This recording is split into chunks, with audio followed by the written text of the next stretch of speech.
recording, were you? No. Well, that was a great start. We just made some long eye contact. Oh, we're recording. I just had a great opener and she wasn't recording. And now she's recording. I'm recording. Right after I wait because I know Caitlin's going to say something really funny. And then I decide for all of us that no one gets to hear it. And then I hit record. You know, Caitlin's giving me Bundy eyes. Am I allowed to say that? This looks very scary. What? Slightly charming, That's but rude. terrifying. I'll take it. I would like to be. If you say it that way. I would like to be slightly charming but terrifying, like a Montgomery Burns. Like bees. What? Like bees. I don't know. They float around kind of in a charming way, but I'm afraid of them. I'm not scared of bees, but No? I've never been stung by a bee in my whole life. I've been stung 6 times, and every single time I stepped on them barefoot. It was all my fault. You're mean. Evan gets stung all the time. He'll come home and be like, a bee stung my neck, and like walk in. I'm like, what? How does that happen? Why? I think he's riding his bike or running and like they land on him or something. I don't know. Bees like me. They want to be my friend, so they don't sting me. I guess that's They want to be my friend. You're their little honey. Wait. It's true. Oh yeah, bees do honey. I forgot who did that. We don't just jive. We hive. Oh my gosh. Do you guys love it, or did you stop listening already? Tell us how you feel about bees. We love it. We're here today to tell teach us. you about the birds and the bees. About the birds and the murder. Did your hornets. parents ever have like a birds and the bees talk with you? Absolutely not. Okay, yeah, I feel like that's something parents don't actually do. My parents never said shit to me. I had to learn from Adam Sandler movies. Adam Sandler taught me about the birds and the bees. They're like, whoa, hold up, that's illegal. Yeah, no, Everything I know I learned from movies. Yeah, I learned from movies or from just like hearsay at school. Like, but then kids didn't know either. So kids would just like make up what they thought things were. Kids just come in and they're like, my dad told my mom he was gonna do the honeybee, get in the hive. And and you're like, what does that mean? It means hold hands. Oh, God. And now you know all there is to know. Yep. And that's it. If you like this podcast, please leave us. Bye. Okay. Beer time. It is beer time. Because clearly we haven't had any. Yeah, no, none. Theme. Theme. Caitlin's going first. So she's going to say the beer. Our theme is the woods. Oh. Into the woods. That sounded really scary. Thank you. And charming. You did it. Thank you. Okay. So I'm going to go first. And we bought the beers for today and for the next episode from a local place in Chandler, Arizona called the Sleepy Whale. The whale's not asleep. It's just sleepy. Sleepy. Sorry, that was dumb. Good thing I'm not their marketer. It's not a. It's You're not like, you guys. It's not a napping whale. It's just a sleepy whale. I've got the best slogan. He's not asleep. He's just sleepy. Sleepy Whale, you can reach me at I will email you. I'm not putting my number on here. This beer is called Simply Different by Abnormal Weiss. No, or the brewery is Simply Different and the beer is called Abnormal Weiss. That makes more sense. Yeah. Yes. It is Abnormal Beer Company in St. Diego, California. It is a German-style Hefeweizen. It says, of one thing there is no doubt. If Paris makes demands of the heart, then Munich makes demands of the stomach. Ooh, I get what they're going for, but that sounds creepy. Abnormalbeer.com. Yeah, that is abnormal. You guys won. Oh, it says it's a perfect morning session beer or a brunch option. Oh, for that morning session. It's a shower beer, is what they're saying. Clunky cheers. We know whose glass is whose because mine has lipstick on it. Alright. Why? Oh, I like it. I love it. It's a good hef. Ooh, I like the finish. It's a little sweet at first, but then real nice and like crackers on the finish. I love beer that tastes like crackers. I don't think it tastes like crackers. Okay, this beer reminds me of a scenario in which you would have a wood table and you would be sanding it down to paint it. That's when you would drink this beer. I would probably drink it at the waxing moment. You put a little polish on your table. Oh, you don't drink beer till you're done with the project? This might explain why my projects don't turn out well. Yeah, go scroll way back on our Instagram at Luminol Pod to see to see a patio set that Caitlin built. Don't. Scroll back to July, friends. Oh, I did something the other day, too, that was dumb. Whoa, that's amazing. And we never would have thought. Well, Evan did something that was a little dumb. What? When Caitlin came in today, she was wearing a necklace that just has some little flowers on it. Like it's a silver bar and it just has a few little gold. Oh, I'm sorry. It has like daisy, rose, whatever, just little icons. And Evan goes, "What does your bar say?" And she's like, "What?" He's like, Your necklace." He leaned in super close and was like, "What does your bar say?" Yeah, and she's like, "Ew." Even I was like, "Ew." And she was like, "It's flowers." And he was like, "Oh, I thought it was like some Scientology or reading or some Scientology." We're like, "Yeah, Scientology's a language, Evan." In flowers. In flowers. That's how they Step write. 3, everyone buys a floral necklace. Join the cult. But anyways, Evan's my husband, if you did not know. Okay. My story for the woods. I'll tell you before it gets graphic, but there are a couple super disturbing things. I'm not going to go into detail. There's 2 disturbing things I'll say, but they're later on, and I'll give you a warning. Okay. My sources, biography.com, Murderpedia, All That's Interesting, an article by my best friend, Katie Serena. Katie, call us, email us, call me, beep us if you want to reach us. Boop, boop, boop, boop. The Guardian, an article by Fred Attewill. Boy. Ranker, an article by Amanda Sedlak-Hevener, who I've also read articles by before.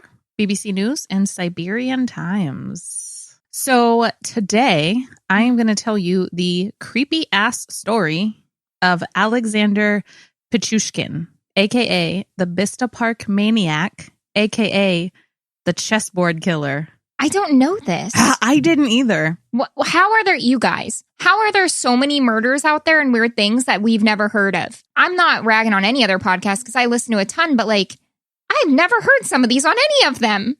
No, I've never heard. Wow. Well, and so one thing Sarah and I try really hard to do is pick cases that aren't super over talked about. And so when I found this case, especially because it's got the nickname like the Chessboard Killer, I was like, there's no way. So I go and type their name into like Apple Podcasts or Spotify to see if anything comes up. Yeah. This is not covered. So, I mean, it is by like some smaller podcasts like us, but hopefully I can do it justice. I want to start with a quote from Alexander, and then I will tell you about him.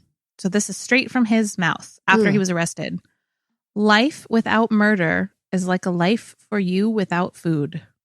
Okay. That might be all you need to know about him. Yeah, I would say that tells us the I don't story. need to continue. Okay. Alexander, I'm going to say this wrong. Yuryevich? Sasha is what he went by, but Alexander Yuryevich Pichushkin, who went by Sasha. I'm saying that way wrong, but that's okay. He was born April 9th, 1974 in Moscow. He would end up killing more people than some of the most infamous serial killers combined. Ugh. So I don't know too much about his childhood, but I'll get into what I do know. He loved animals, which can be a red flag. Did he love them or did he love to kill them? No, he really did love them. The turning point of his childhood happened when he was just 4. So when he was a little kid, like toddler, everyone was like, he's just a super polite, like sweet little kid, like normal, whatever. Then when he turned 4, Alexander fell backwards off of a swing, smacking his head on the ground. And then when he sat back up, the swing knocked him down again. Oh, those early childhood concussions. Yeah. This head trauma caused lasting. So he actually went and got CAT scans and stuff. It caused damage to his still developing brain because he's only 4, specifically the frontal cortex. It caused lasting damage. And this is the part of your brain that controls problem solving and impulse control as well as your personality. Well, I mean, there you go. Yeah. His mom, even at 4, his mom said he was never the same after the swing incident. Even at that young of an age, he just totally changed. But it wasn't anything that people were like, oh, he's going to grow up to be a murderer, obviously. He was just different. And then his grandfather, he was older than 4, but when his I thought you meant the grandfather. The grandfather was older than 4. That's good to know. But a few years later, Alexander's grandfather, who lived with the family, died suddenly. So this was the second thing that was really big in Alexander's life.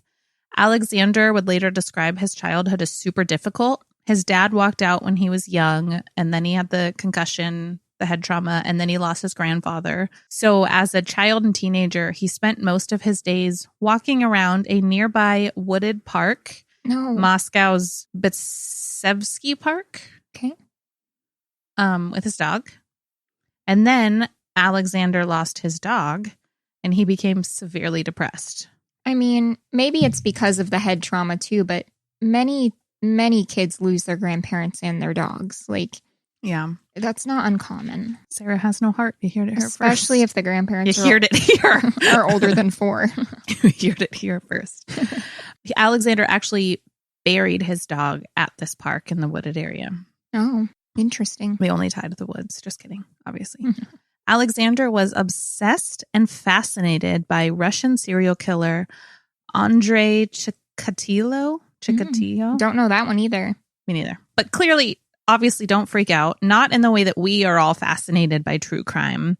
He was fascinated because he wanted to surpass the serial killer who was convicted in 1992 after killing and mutilating 52 people. Alexander was like, I want to top that. I'll one up you. So it was this same year, 1992, at the age of 18, that Alexander would commit his first murder. He fell in love with his neighbor, so he killed her boyfriend, Sergei. Sergei was found dead in his apartment. I'm assuming they're all around the same age. There wasn't a ton of information, but Yeah, probably. Sergei, I don't know. I think, well, however you said it first. Sergei? Maybe, yeah. Sergei? Sorry, guys. He was found dead in his apartment, and it was ruled a suicide immediately, and it took years for them to link it to Alexander. It wasn't until he was caught for other stuff. There you go. I was going to have been holding that in. It's been there for a bit. Saving that for later. Yeah. He also later killed the neighbor that he was in love with, Olga, who was in love with, in quotes. Yeah. Her body was actually found in the Biscuit Forest. Biscuit Park. Yeah, we'll just call it that. Biskevsky? That sounds right. Bitsevsky Park. Okay. Police do not believe that Alexander killed again until 2001. So in 2001, he went on a killing spree that lasted 5 years. A majority of his victims over the next 5 years would be elderly homeless men, but he also killed at least 3 women and 1 young child. Alexander was extremely cruel in his murders. Here's a graphic part, so skip ahead like 15 seconds if you don't want to hear it. One of the women he killed was found with tiny stakes hammered into her skull and around her eyes. Why? To be brutal. Oh. Alexander would later say that he felt like, quote, the father of all these people, since it was I who opened the door for them to another world. He had this whole theory that killing people like opened the doors so they could go to this whole other world, and he was their dad. And he was dad. Yeah, no. I was going to say start a cult. You're no one's dad. Start a cult then, but also don't do that. Alexander would hang out in Bitsevsky Park in Moscow, searching for victims with the elderly homeless men. And I think this is why I hate to say this, but they're an easy target. Well, they're vulnerable and they're literally in the park he's hanging out in. Exactly. So. Yeah, they're very vulnerable. Yeah. He would start a conversation with them, and then he would offer them free vodka, which is the most Russian thing ever. Well, and honestly, I would maybe consider that if I were in the park alone. Maybe I wouldn't. Caitlin's looking at me like, don't consider that. Okay. I take it back.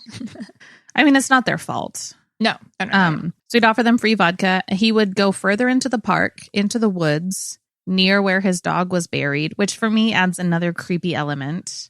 His dog was buried back there. Yeah. He didn't kill them immediately. He would drink with them. He would let them get super drunk, which again makes them easier to kill because they might be bigger than him or whatever, but he's letting them get wasted. Yeah, because he can probably subdue them easier. But I will say being that drunk, like maybe it would be less painful or scary. I hope so. They used to give alcohol to like World War I people who needed amputations on the field. And, so they would just get them smashed. Cocaine and heroin for everyone. Yeah. I wish the world was still like that. No, I don't. Yeah, but then if you broke your leg, they were like, we don't have Band-Aids or antiseptic. Anesthesia. No. To clean it. Yeah, antiseptic. Antiseptic. So they were like, here's some rose oil from some roses we mushed up from the backyard. I like that you thought like a Band-Aid would be needed for a broken leg. It's like, we don't have Band-Aids, bitch. We just have roses. We don't have Band-Aids. Just roses. Okay. Bad time to laugh right before this. But he would go further into the park, drink with them, let them get super drunk, and then he would kill them, usually with a hammer. This is graphic again, so skip forward like 15 seconds. His signature move, which is very graphic, well, yeah, it's just disgusting. He would push the vodka bottle into their head, like in a gaping hole, and leave it there. Oh.